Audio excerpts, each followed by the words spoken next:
নমস্কার, আমার স্বপ্নের স্বাদে আপনাদের সবাইকে স্বাগত।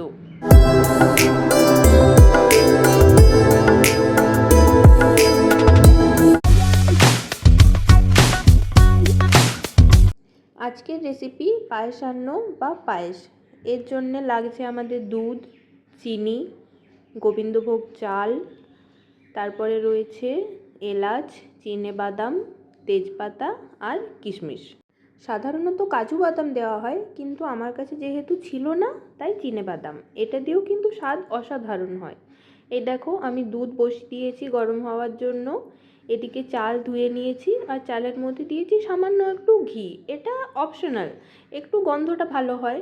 আর আমি বাদাম ভিজিয়ে রেখেছিলাম, ভিজিয়ে রেখে ছালটা ছাড়িয়ে নিয়ে একটু ভেঙে নিয়েছি।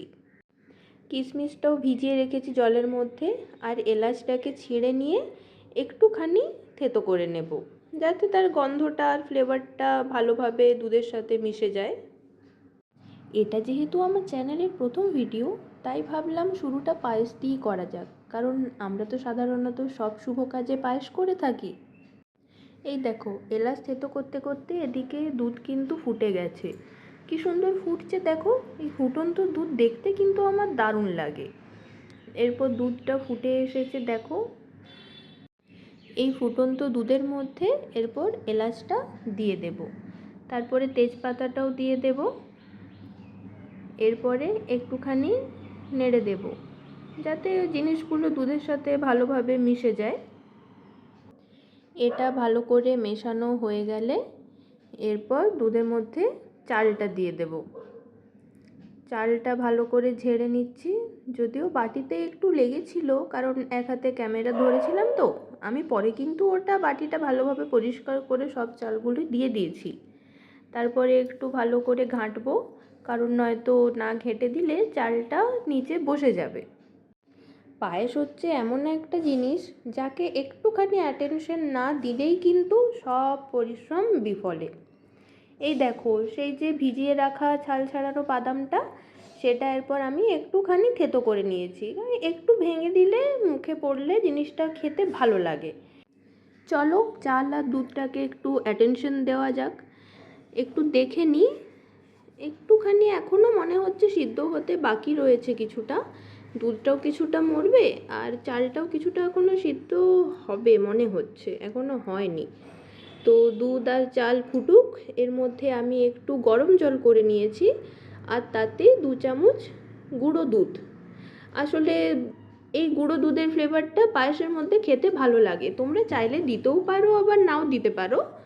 আমার ভালো লাগে, তাই আমি যখনই পায়েস করি একটুখানি এইরকমভাবে গরম জলে গুঁড়ো দুধ গুলে দিয়ে দিই। চলো, এরপর দেখি কি অবস্থা চাল আর দুধের।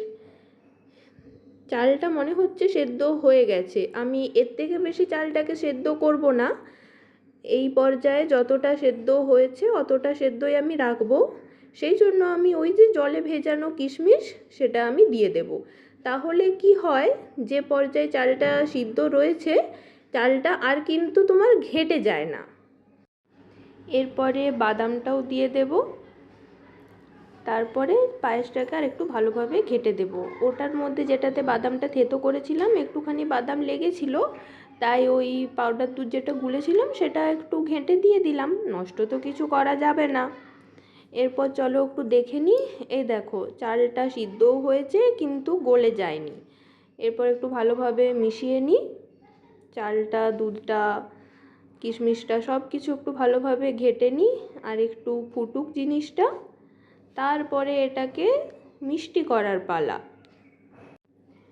এই যে চিনি বাবাজি, একে এরপর দিয়ে দেব চাল আর দুধ সেদ্ধর মধ্যে। মানে ফাইনালি এটাকে পায়েস বলবো এরপর।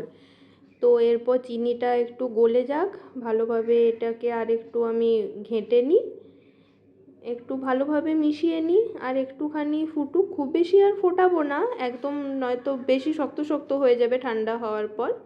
আর একটুখানি এটা ফুটুক। এই যে দেখো, ফুটে গেছে, কি সুন্দর ফুটছে দেখো। দুধ যখন ফুটছিল তখন একটা অন্য রকম লাগছিল, আর যখন পায়েসটা হয়ে ফুটছে তখন একটা অন্য রকম। এই দেখো, গল্প করতে করতে আমি পাউডার দুধটা যেটা গুলে রেখেছিলাম সেটাও দিয়ে দিছি। এরপর আর খুব বেশিক্ষণ ফোটাবো না, আর কিছুক্ষণই বাকি। পায়েস আমাদের বাটি অবধি পৌঁছানোর জন্য।